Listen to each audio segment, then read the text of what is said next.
All right. So we have started the call. This is Sunday afternoon at 4 p.m. Several of us are here in Thailand. Ivan is in Malaysia. So it's late afternoon for us, but it's mid-morning in the UK. So, Philip, you've got a question. Go ahead. My question is how to gladden the mind when you're with other people. All right. And Huey Chan, what's your question?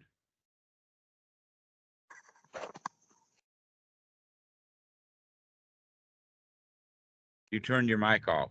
You turned it on to turn it off. Sorry. There are within Mahayana, there's different interpretations of this idea to save all sentient beings. But as one interpretation that's quite well known through the sixth patriarch of Zen, who wrote he's the person who spoke in the Platform Sutra. His interpretation was that we're not trying to save other sentient beings necessarily, but we're trying to save ourselves by do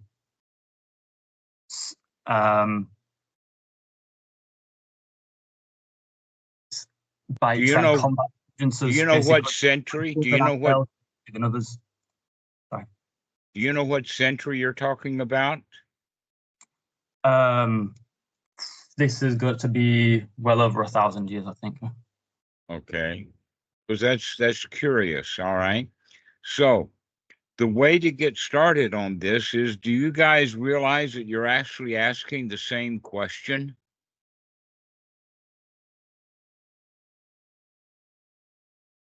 It's just differently stated. No, how so?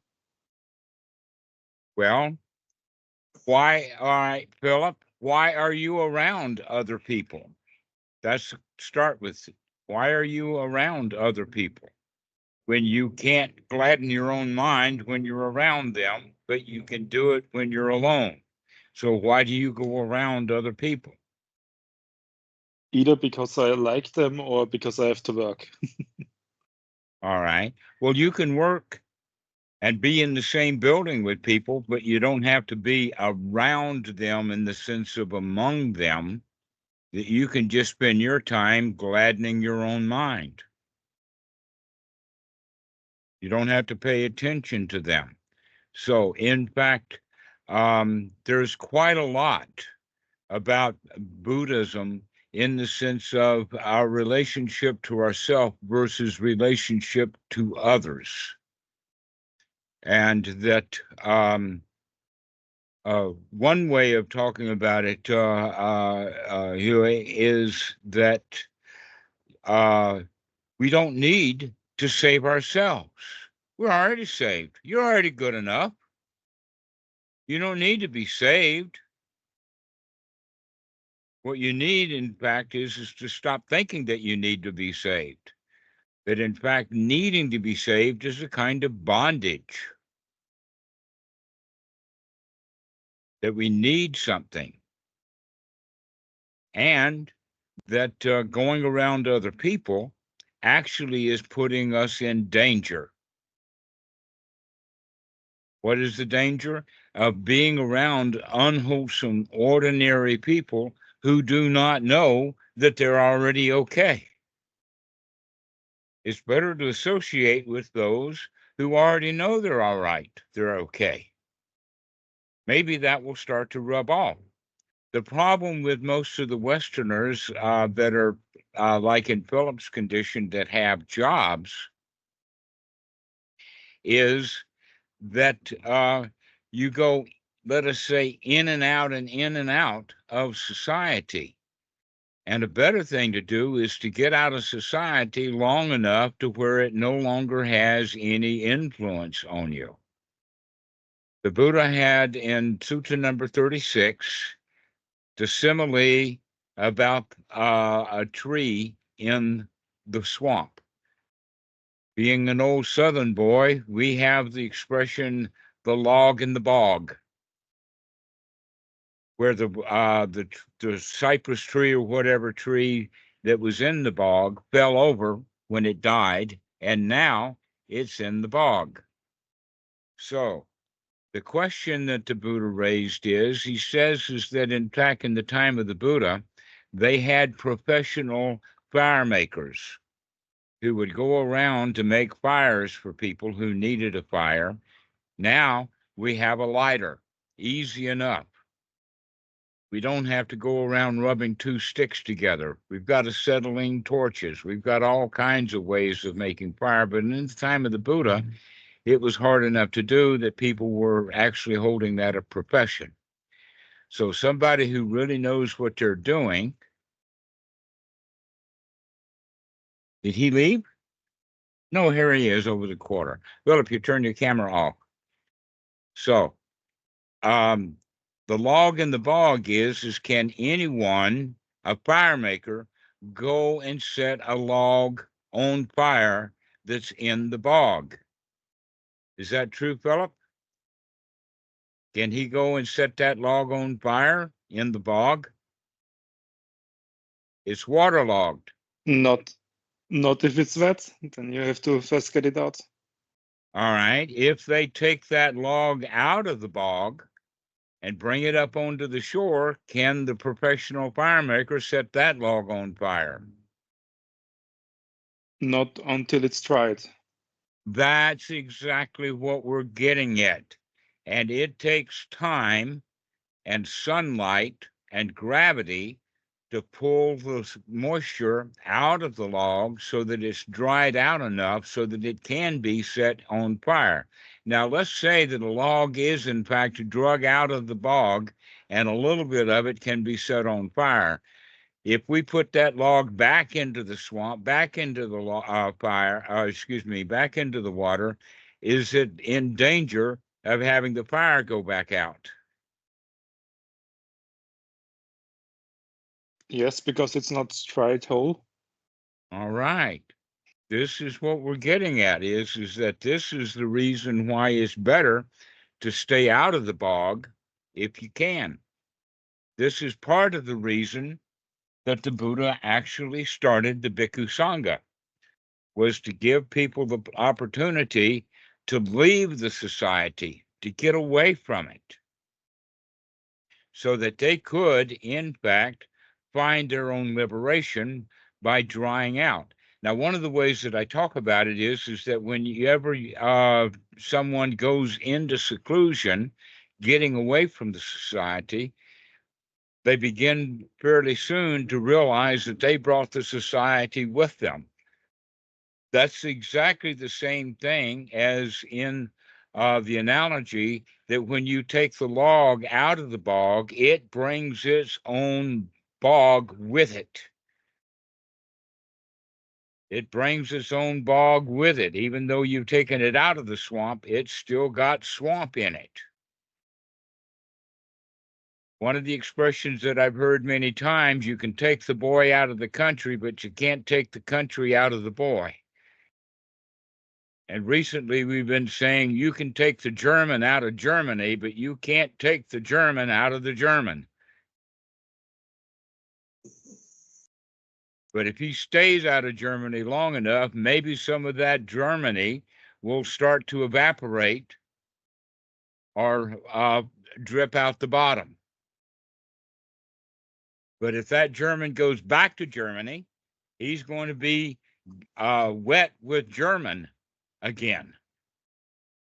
And his fire will go back out. So seclusion has its value. And yet Westerners say, oh, well, I can go sit down in a meditation hall and do a retreat or something for 5 or 10 days and get all dried out. And then what do? Go right back into society. What we need to do instead is find a way of insulating ourselves. Maybe you can get that log a nice paint job, waterproof paint, so that he can go into the bog again and not be completely saturated with society again. And so that's basically the question that you're asking is, how can you give yourself a new kind of paint job so that you don't get bogged down with all of the issues of all of the people. Does that sound more like your question? Yes, and I think, in fact, you're right, because when I gladden the mind first and everything is all right, I don't get bogged down with stuff. It's just if I'm not gladdening the mind beforehand, then it's difficult to gladden the mind after. But if I do it beforehand, it's easier to not get bogged down with stuff. Mm-hmm. But when you go back into society, there are going to be people there who are going to spray more or less, they're going to spray society all over you.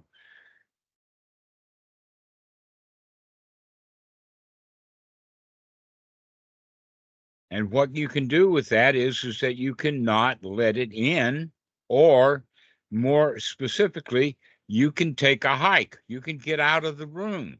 You can go to the toilet. Oh, I got to go. I strongly recommend that people stay away from ordinary people with ordinary problems, especially when those ordinary people with ordinary problems are having a conflict, which is quite often.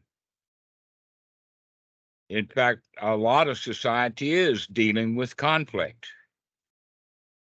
People don't get along together. They would rather be right, even if they have to beat the tar out of the other guy to prove that they're right. And the Buddha would recommend to stay away from conflict areas. So if two people are arguing, the right thing to do is to move away from them. Don't listen to what they have to say. And guess what? Both of them in that argument will try to draw you in so that you can agree with them and they'll win the argument. But guess what? Nobody ever won an argument. It's not possible to win an argument. Why? Because the other guy who is arguing with you is trying to win the argument too. And so he doesn't want to lose the argument. That's why people argue, is because they want to be right.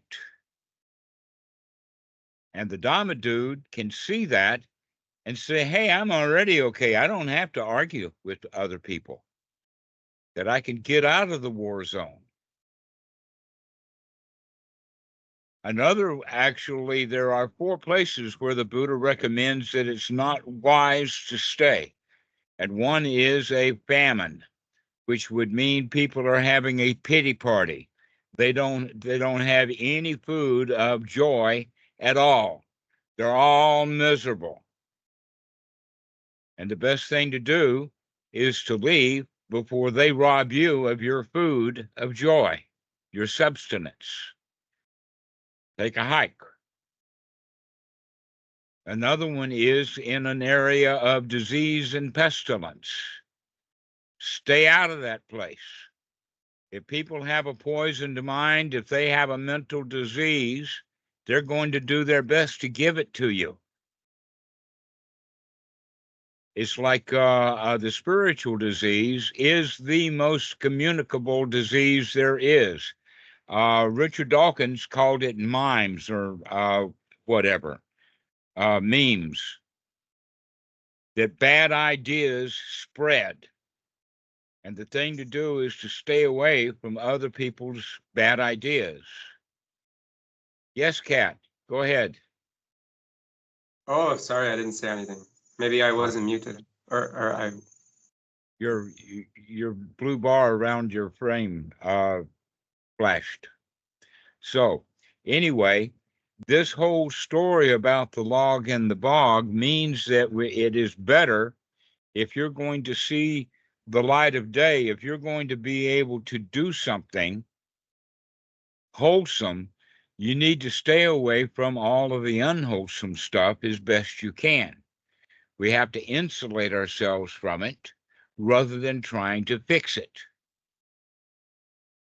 When I was in Washington, D.C. as a monk, one of the things that was very interesting is that a lot of people and politicians, they wanted the monks to go around and introduce them. I think that, in fact, that they were seeing that they were getting some value. And so one of the things that happened was that we took a tour of the basement of the Library of Congress, where they had a bunch of stuff that was stolen. I don't know who stole it, but it was stolen from Asia. A lot of old antique scriptures and things like that. And the guy who was running the tour was very proud that the Library of Congress was at best a fence, and more than likely was in participating in the theft of all of these artifacts that had come from Asia. But one of the points about that is that while I was in Washington, I often saw in various offices a line drawing. And that line drawing has a picture of a guy that is in the swamp and surrounded by alligators. And the caption of that is that it's hard, when you're up to your hips in alligators, it's hard to remember that your original intention was to drain the swamp.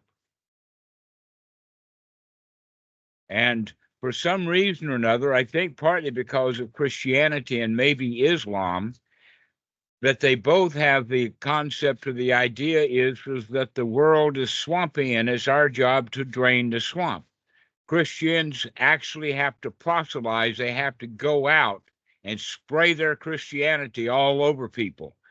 They're almost required to do it. The same thing for Islam. They've got to have a jihad. They've got to go have a war. They've got to conquer the world, make a caliphate worldwide so that everybody will conform to their belief system. And so that kind of mentality is built in.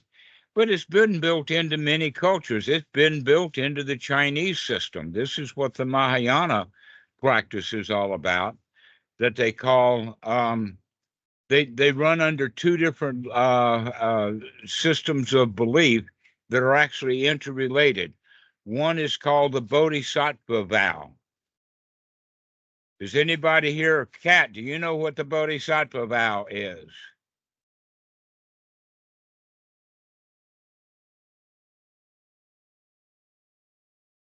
I remember us taking some kind of 10 vows to say, I will save all sentient beings before I myself get enlightened. So that's more or less it. Right. And that's very Mahayana, but it's not Zen at all. But it is the Mahayana. And the joke is that imagine that there are 10,000 bodhisattvas in the world, and they've been working really hard and struggling really hard, and they've got everybody else in the world enlightened. They've got everybody else through the pearly gates. And now they're standing outside arguing with one another. You go next. I'm going to be the last one here. You go. No, you go. How can they have that? That's really interesting that they would have that kind of a vow, that everybody else has got to become enlightened before I do. What that's just saying is, hey, I'm going to sit back and do nothing because there is no possible way that everybody is going to become enlightened. And with that, I don't have a chance. So the Bodhisattva vow is actually quite ridiculous in every regard that you can think of. And yet it's very, very common in the Mahayana tradition, especially in China. But the Zen has a different perspective on that. And that is that within Zen, the Zen is that each one of you is already enlightened. Just sit here. This is Zazen. Is just sit, because you don't have to do anything. You're already there. Now, within the concept of the Mahayana, as opposed to the Hinayana, in fact, I thought it was very humorous. I had a good friend, senior monk, Mahasamsak, in Wat Greensboro, that threw around the word Hinayana easily. And it's supposed to be a slur. The Hinayana is the little boat and the Mahayana is the big boat. And he was happy with his little boat. and use the word Hinayana often. Now, here's the point.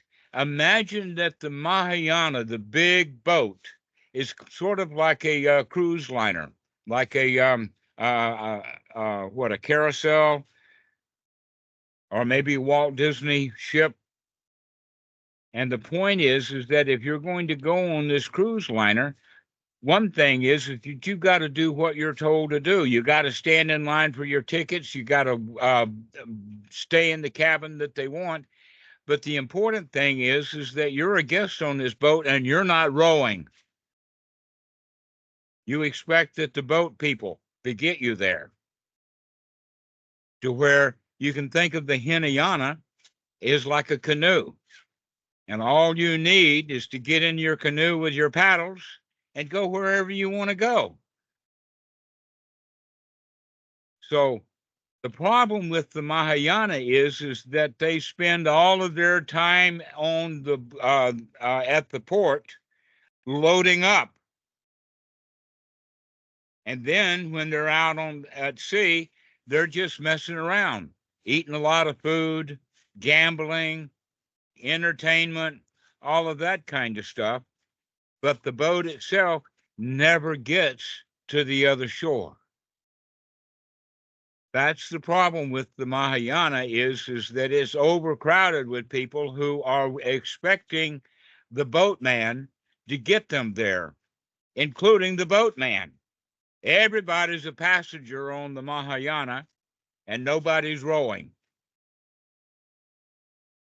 But if you're on your own boat, you've got your paddles, you know that it's up to you. And so that's part of the point about the Mahayana. And so here comes the Bodhisattva saying, oh, well, I'm going to stay on this boat until it reaches its destination, and then I'm going to be the last one off. I'm not going to be on board anymore. I'm going to stay on board until everybody else is off the boat. The problem is that the Mahayana boat doesn't ever get anywhere because they don't even know where they're going. And they're just sitting there expecting somebody else to do it for them. Now, in a way, in reality, there's a kind of a combination in the sense that we need to go into seclusion. We need to get our own little canoe and paddle to the other shore, get our own raft together and get going, move out of our dukkha, come out of our misery and suffering and come to the other shore. In that regard, now we know how to build canoes. We know how to paddle them.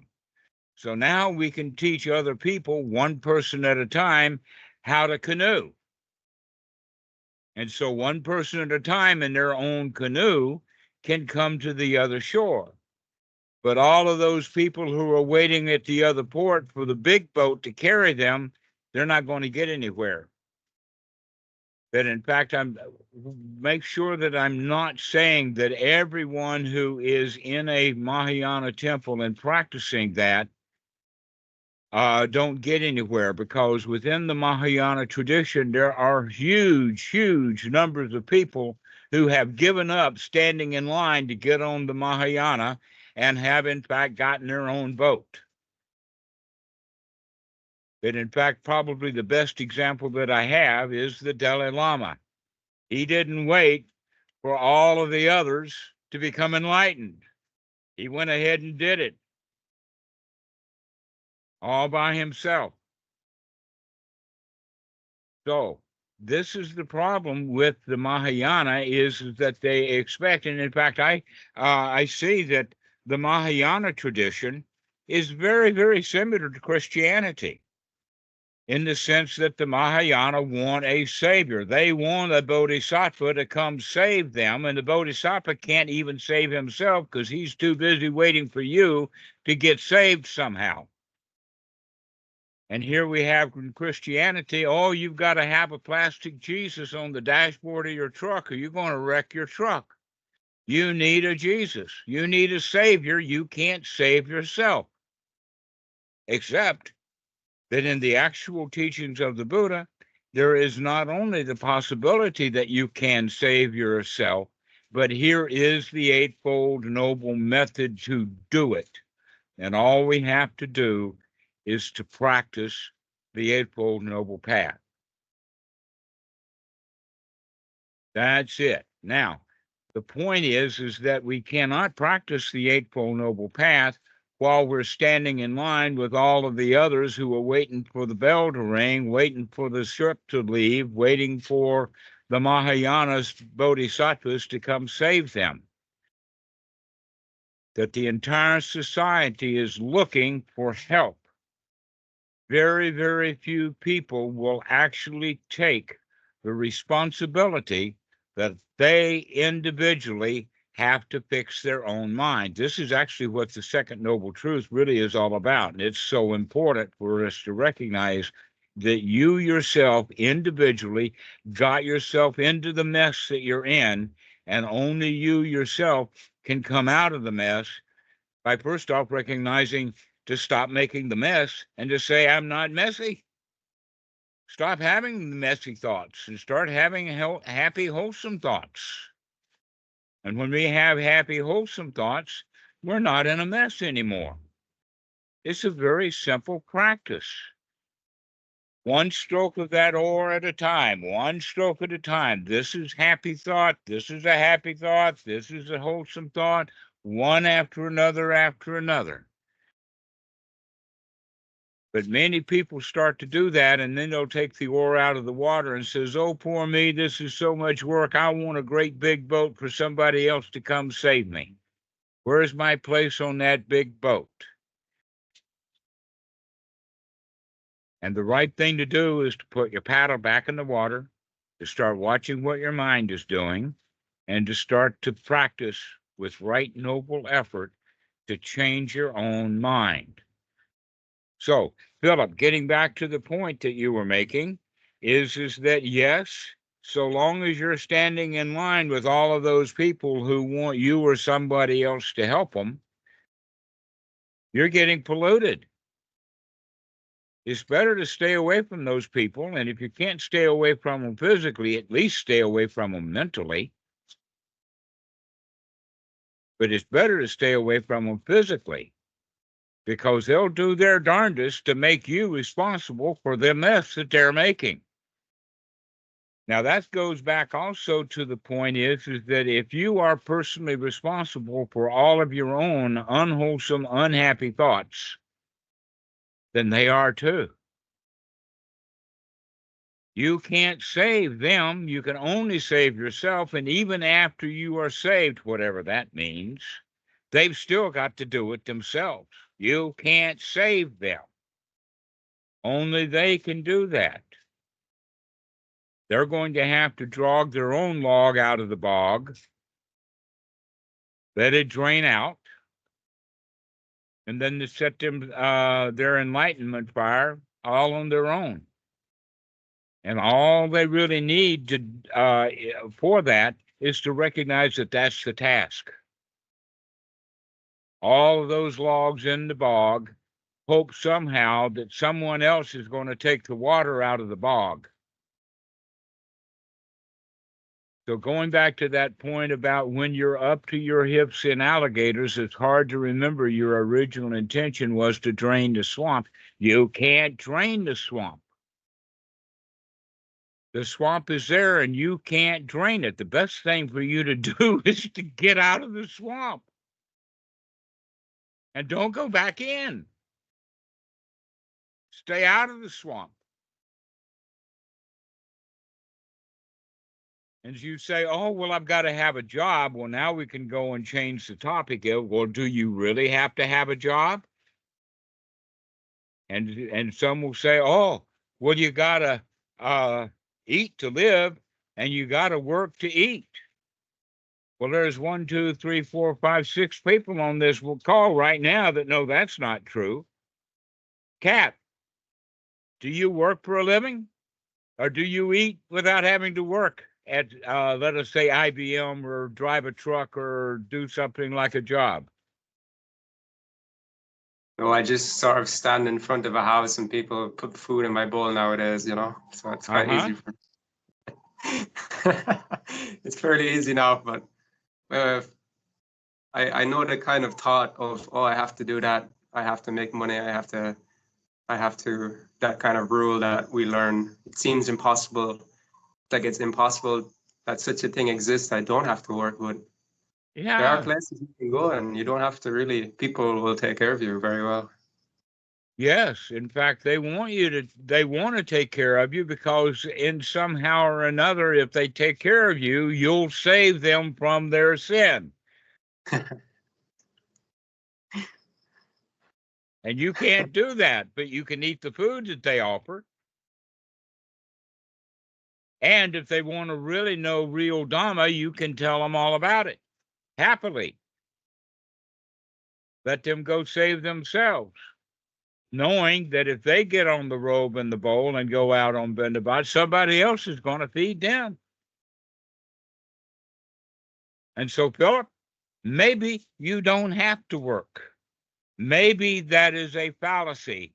Maybe, in fact, that's been proposed by the aristocracy, the big money, the bosses, the government people, the kings, and the popes have told you that lie so that they can get you to work so they don't have to.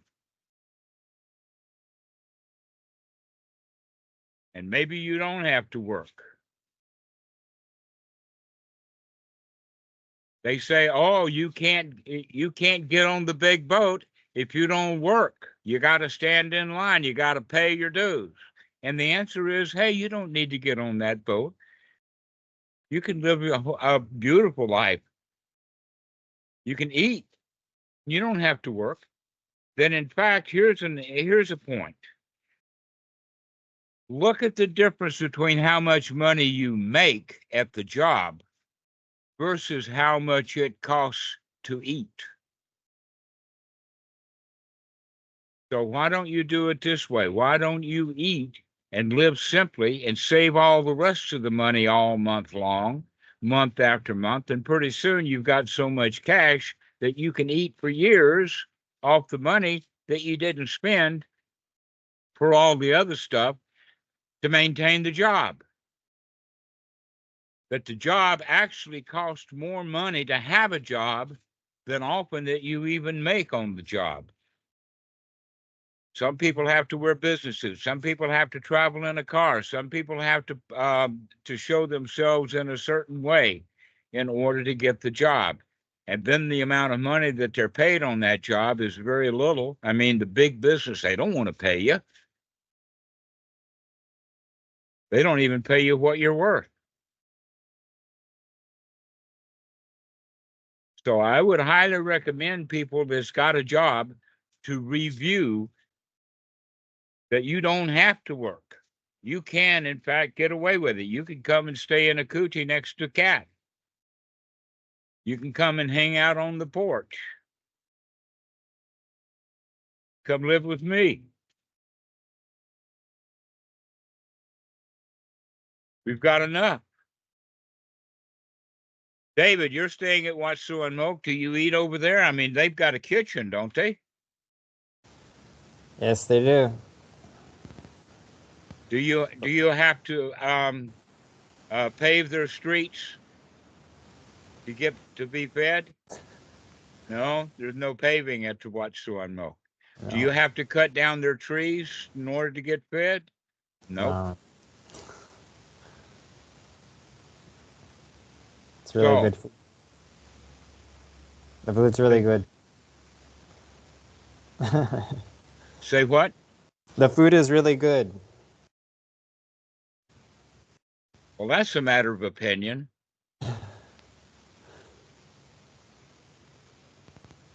So, Philip, in this regard, you've got new choices to make.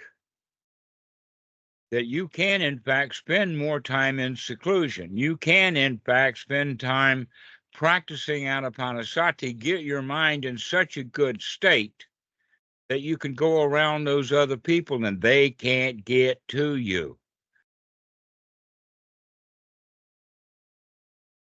But a better decision is, why don't you get your mind straightened out in seclusion where you don't have to deal with those people?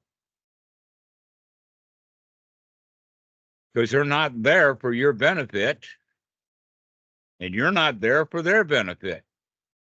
You're there because you are under the delusion of a lie that you've been told.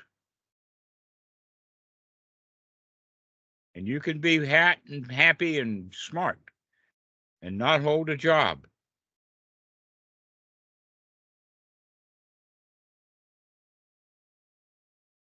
Now, the thing that I find amusing is that there was a time when I was a monk at Wat Suan Mok having the thoughts of, oh, well, I'm a big whoop-de-doo computer scientist. I've got a master's degree in electrical engineering. I could go back to the United States and get a job easy. And then I remember, oh, yeah, and I'll buy all of the crap that goes along with getting that job. And then the thought comes, look, you're wasting your time here.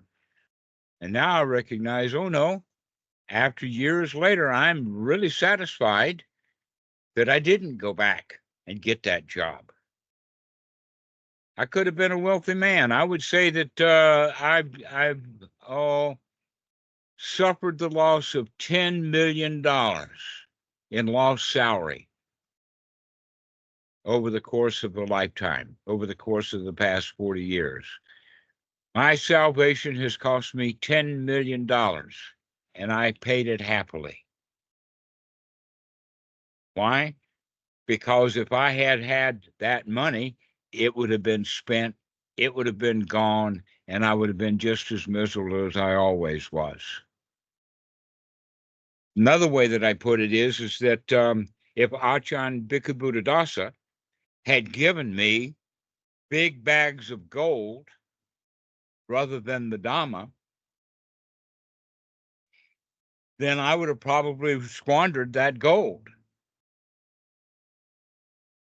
and been just as bad off 40 years later without that gold. But he gave me a gift that was priceless. And the best part about it is that I didn't squander it. But here you are having that job, thinking that you got to eat to live, but you're squandering most of the money that you make.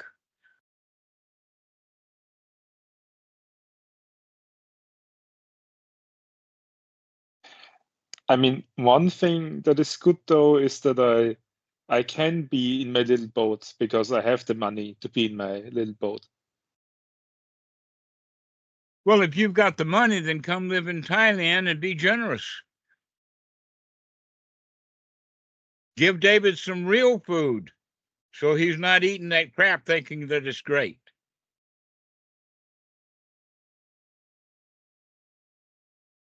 But that's the way of looking at it, is if you've got already savings, then retire early. Why just keep on making money and making money and making money? Because most of it you squander anyway on a house, on a car, on clothing that you don't need. All of the shirts that I have now, all of the shirts that I have now, with a couple of exceptions of people buying gifts, were purchased right after I stopped being a monk in 2008, I would say into 2009. And guess what? I've still got all of them, but I don't wear them. I didn't need them then, but I went on a shopping spree at Walmart. Bought a bunch of clothes I didn't need. Hardly ever wore. I've got a couple of shirts there that have never been worn. And they were bought in 2009. What does that make them? 15 years old. In the closet, never worn them. I bet you've got clothes that you throw out before you wear them out. That's why Goodwill exists, is because people get rid of clothes when in fact they don't need clothes. We wear clothes because we're told to wear clothes, because the society wears clothes. And all those clothes do is try to make you feel like you're something when in fact you can feel like something without any clothes. The clothing, all we need is clothing is to ward off flies, to keep ourselves protected from the cold, to not expose ourselves. That's all we need for clothing. And yet look at the fashion industry over the past several hundred years. Look how fancy the dress. I mean, they used to wear great big white powdered wigs. All kinds of stuff that people have been wearing over the years. And we don't need any of that stuff. Just something simple. Like the easy robe that Kat is wearing right now. It's just a piece of cloth. Lasts for years. Washed by hand. Everything is easy. And yet most people who have jobs have a thing called a closet full of clothes that they can't wear all at the same time. What would you look like if you put on all the clothes you own right now, all at the same time, when you only need one shirt? So this is why I'm saying that you're squandering a lot of the money, because you've got a wardrobe and you've got cars and you spend all kinds of money, when in fact the original intention was to eat. And you can eat without a job. So you don't really have to associate with all of those people who were stupid enough to think that they've got to work to eat. You don't have to buy the lie that they're buying.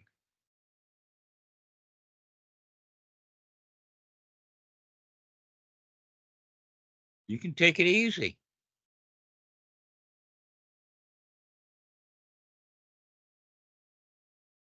And so here, back to the question that you were saying, is that yes, the Zen is completely different from the Mahayana. Because the good Zen master says, you've already got it. There's no reason to try to get on the big boat, because the big boat's not going anywhere. It's too busy gaining passengers. Never leaves the port. You got to go out and get your own canoe and go happily rowing yourself. So that's the way that we do it. And pretty soon you recognize, hey, I don't have to row so much. I don't have to go so far. Let me just put this boat into whatever port there is, and I'll be happy right there.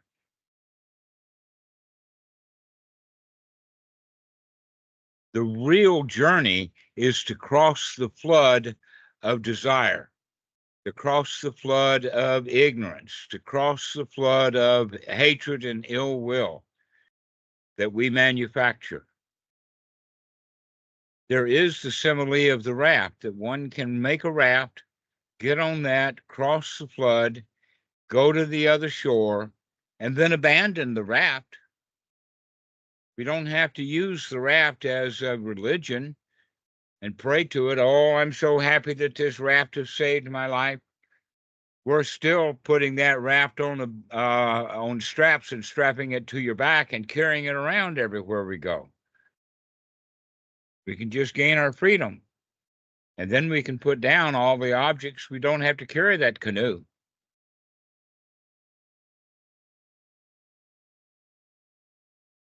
We don't have to accumulate all those possessions. We're already okay.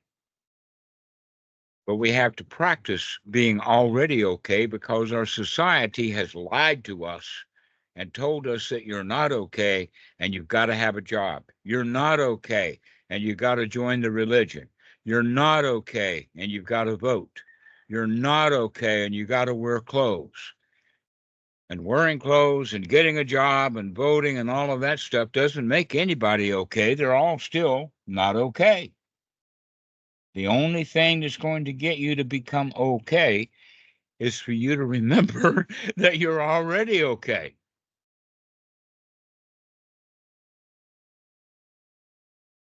And so that Zen master was correct. Not only is he correct in the sense that you've got to save yourself, if he's Zen, he's saying you don't even need to save yourself. You're already saved. You just don't know it. You're telling yourself lies like I'm not saved yet, when in fact you already are. You're already okay.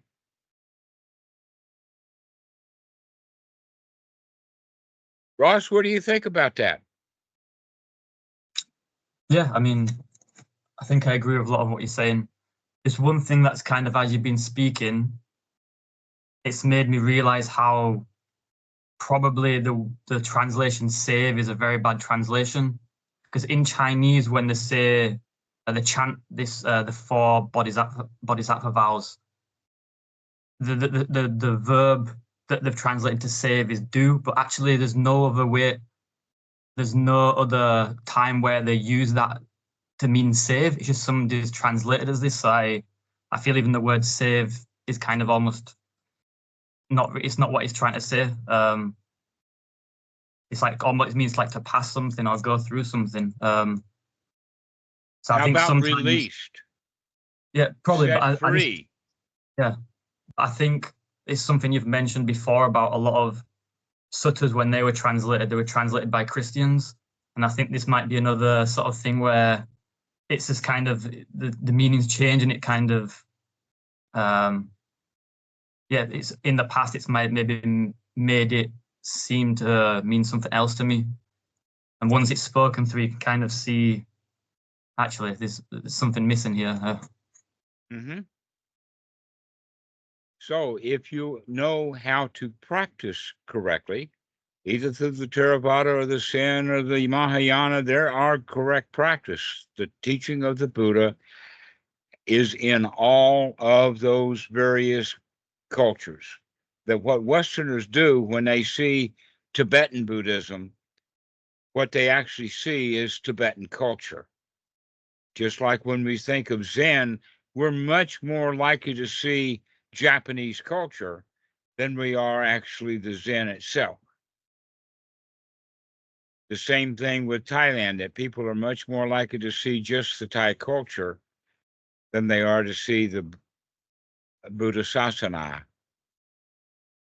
But the good part about it is that these Asian societies are actually much closer to the teachings of the Buddha than Western society.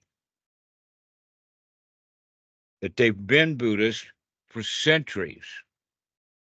And because of that, they begin to understand that that big Mahayana boat really is up to each individual one to figure out that they're already okay. They don't need the big boat. That's what I find in Thailand is that the people here are very different. This is a very different culture. They're very family oriented. And that one of the striking things about it is that in the West, we have to improve according to the society standards. In Thailand, everybody is already set in their place in society. The only job they have to do is to learn to be happy and satisfied in the position they're already in. It's sort of like the difference between a network, and all we have to do is just be happy that we're in the network, as opposed to a Western society is much more like a pyramid that you're supposed to climb, stepping on others on the way up, and also others stepping on you, or worse still, pulling you from they're below you, and so they grab a hold of your leg and pull you down so that they can get a leg up. And so if you can recognize that you don't live in a hierarchy, there's no place to go. You're already right where you are. All you have to do is just to be happy where you are. You're already okay. You're already in the right place. Can you practice being okay right where you are? Can you do that, Philip? Can you just be happy? You don't have to quit the job to be happy. If you can be happy where you are in the job. The problem is that when you don't have happiness, or when it's spotty and not there secure, you're going to let all of those unhappy people stress you out because you listen to them. You go back into that bog and you're not waterproof.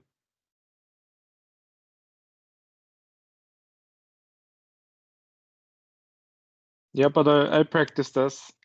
All I need is the next breath, right? That's all I need. All you need is what? All I need is the next breath. That's all I need. I have everything. I just need this next breath. That's all we need to stay alive. But sometime you're not going to get that next breath. And then it's all over. But so long as you're alive and able to breathe, continue to breathe. That's all you really need to do. Everything else is okay, just the way that it is.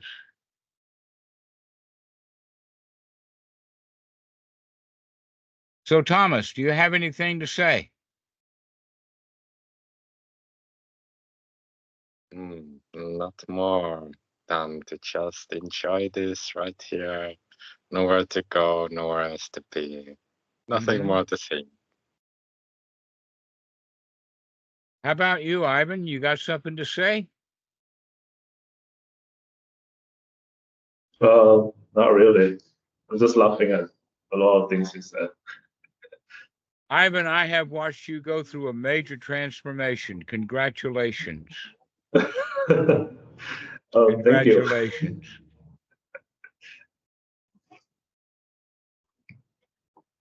No more questions. You're already okay. You can see that now, finally. Excellent.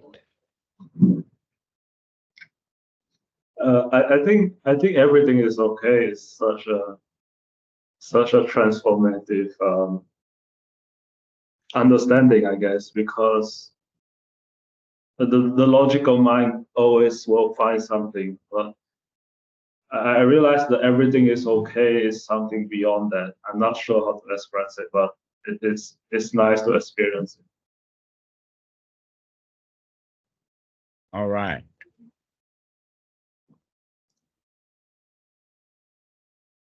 I'm not sure how to say the name. Aurelen.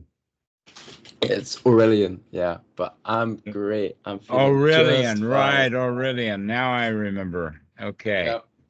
I'm feeling just fine, as I should be. Everything is okay. Everything is fine. Great. Yep. How about Carl? You got something to say? I got nada, nothing. Nothing, not a thing.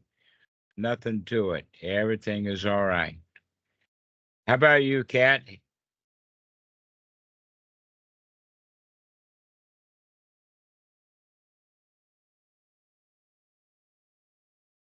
Yeah, your mic is off. I mean, it's on. Now it's off again.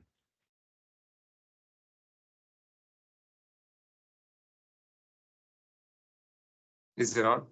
Yes, I can hear you. Yeah,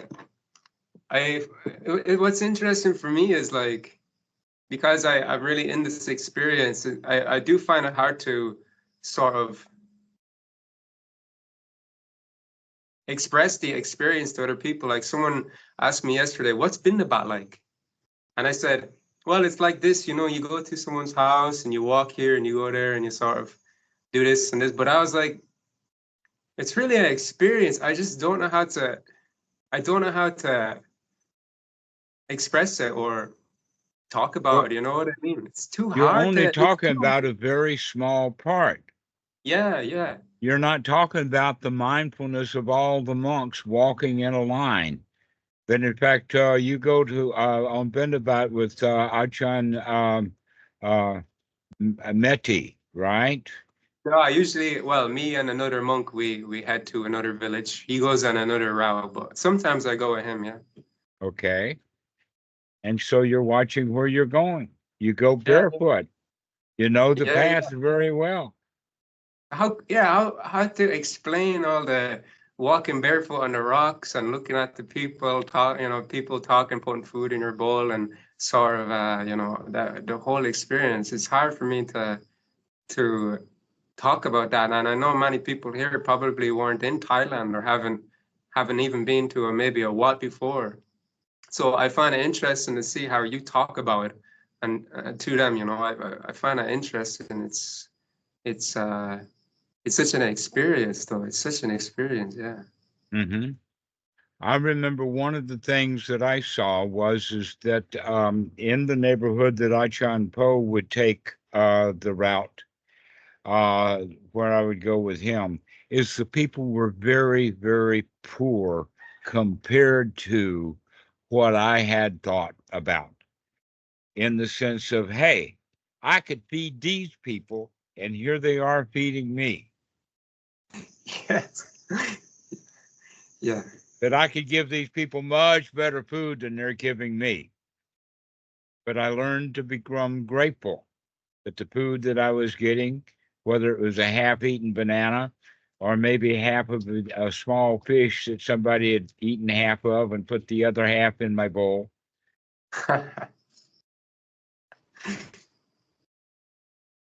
Leftovers, but they were generous. They would give what they had to give. Yeah, probably what I get now is probably a little bit different than what you get, but still now even most of what I get is eggs and fish and rice, and I was pissy about that for a while, and then I caught myself being pissy about that, and I was like, okay, this is just, you know, this is all right. Yeah. It's that contentedness is quite nice. And you have sauces too, eggs and fish and rice and some bananas and sauces and things like that. Mm-hmm. And it's okay. I mean, you look healthy to me.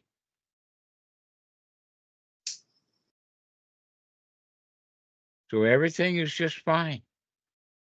And look at the fact that that leaves you with so many hours a day with no responsibility to do something that somebody else wants you to do. You can do what you like to do. Isn't that marvelous? To where Philip, with a job, he's got to conform to a whole lot of bodh.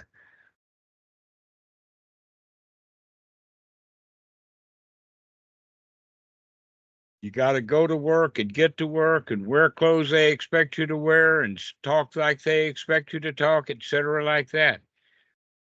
And oftentimes these businesses are a war zone. They're in a hurry. They set deadlines. They want you to work. Yeah, Carl, go ahead. You probably need a Dhamma dude job. You need to find. I'm kind of working like that job where I'm working by myself and I don't have to deal with a lot of people. I think it's good. And when you do deal with them, you're already kind of in a wholesome state, so it becomes very, very easy. You don't get bombarded. Yes, that's the Also, right way. the job pays very little, and it's also very little hours, but it's enough to survive. It's not more, not less than I need. Yeah, so that's my kind of take on the working in the world. Yes. Yeah, so our society teaches us that the more you make, the better off you are. The harder you work, the more you make, the better off you are. But that's a lie. Getting by with very little and doing it happily, that's the real way to do it, is just enjoy life. What do you think, Philip? I mean, I'm doing some of these things already. I just work little hours, so I just get by, but I can be satisfied with getting by. It's like, it's all right. I have a lot. It's still sometimes annoys me when I have to go to work.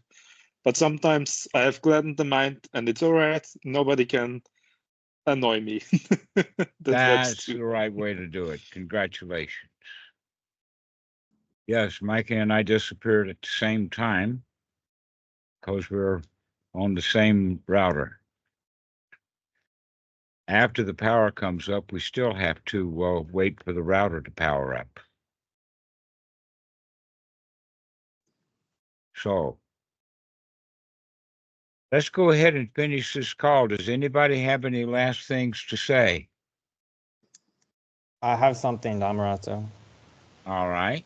I hope this won't drag it on too far, but Westerners, you said when Westerners see Tibetan Buddhism, they're more likely to see Tibetan culture rather than Buddhism. Mm-hmm. Why do you think so many Westerners are attracted to Tibetan Buddhism over anything else, like any other tradition? Like it's over tenfold. Because it's a museum. It's a show. Tibetan culture is full of all kinds of things, mandalas and takas and bells and prayer wheels and fancy temples and all kinds of stuff. That's why.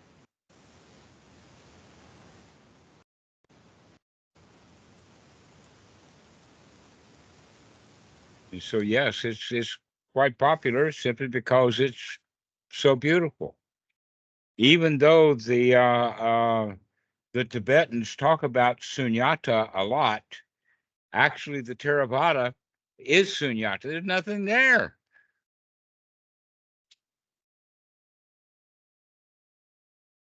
People talk about Thai food, but that's Thai culture. But there's no tonkas, there's no mandalas, there's no prayer wheels, there's no bells. In fact, you probably know about this, that the bell that they ring at Wat Suan Mok is actually a World War II ammunition that didn't go off. It's just an old piece of iron. Have you seen that bell? Yeah, I've seen that. And they have another one here at the International Center, the retreat center. I'm not sure what that is. Is it also yeah. It's just also an a old shell. Old shell from some bomb. Yeah. Yeah, so when bombs come into your life, all you have to do is to turn it into a bell.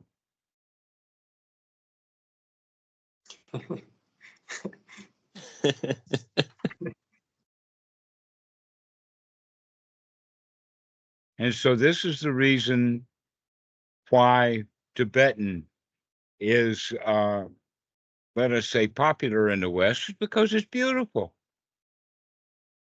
Especially the tonkas. Look how many different tonkas they have. Where Theravada is just about the mind, and there's not much pictures to it. But in fact, the best drawing that you'll ever find is a pair of ears with nothing between them. Empty. Nothing to it.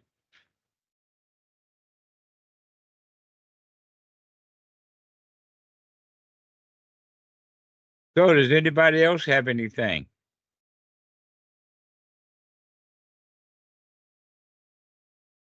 All right, Mikey, why don't you take this thing home? Yeah, thank you everyone for being here today. This splendid Sangha call.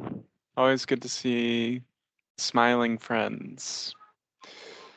Go ahead and check out the OpenSanghaFoundation.org website again. We've been updating it, and Dhammarato in particular has changed how the menus work. So it's a lot easier to navigate now and get around the site. And there may be things that are on there that you haven't seen before. So do some exploring, go have fun with it. Also, we have an Open Sangha Foundation Facebook page and Instagram. So if you want to follow those accounts, if you're on there, go ahead and give us a follow, share the content on there. These are some wholesome ways to participate in Sangha virtually. Yes, a shout out to Kat. He's taking care of the Facebook. And shout out to Aurelian for also participating a little bit. He's gonna do some stuff for us too. So thank you. Yeah, I during this school I have a plan for the first post I'm gonna do. I'm gonna do so I wrote it down. What is the Eightfold Noble Path, like image stack? I'm gonna have like, you know how on Instagram you can have multiple images on one post. I'm gonna have like probably like 8 or 10 images just going through it. That's the idea. That's good to hear. Okay, well, everyone, it was good seeing you all. Have a good moment. We Thank you. have a lot of new posts. Kat's been putting posts, and Alex has been putting posts up. So we've got a lot of new posts to share. Good stuff too. Yeah, Buddhadasa, some good stuff. And also, we've got a new message system just installed. Checking it out, but it's much better than the message system that we've been using. In fact, it looks like that we might be able to get instant messaging in the sense like Skype, that you can have dialogues with people rather than having to refresh the screen to see the new dialogue, the new message. It'll just start showing up. This is what we're planning on, is to have a good dialogue system. So thank you all. Enjoy. Spend some time on the website. Message each other. Join groups. Post. Blog. Comment. Do all of that kind of stuff. Let's get this thing rolling. We're the Buddhist Facebook. Buddhist face. Mm-hmm. All right. Thank you, guys. We'll see you. Thank you, Dhammarato.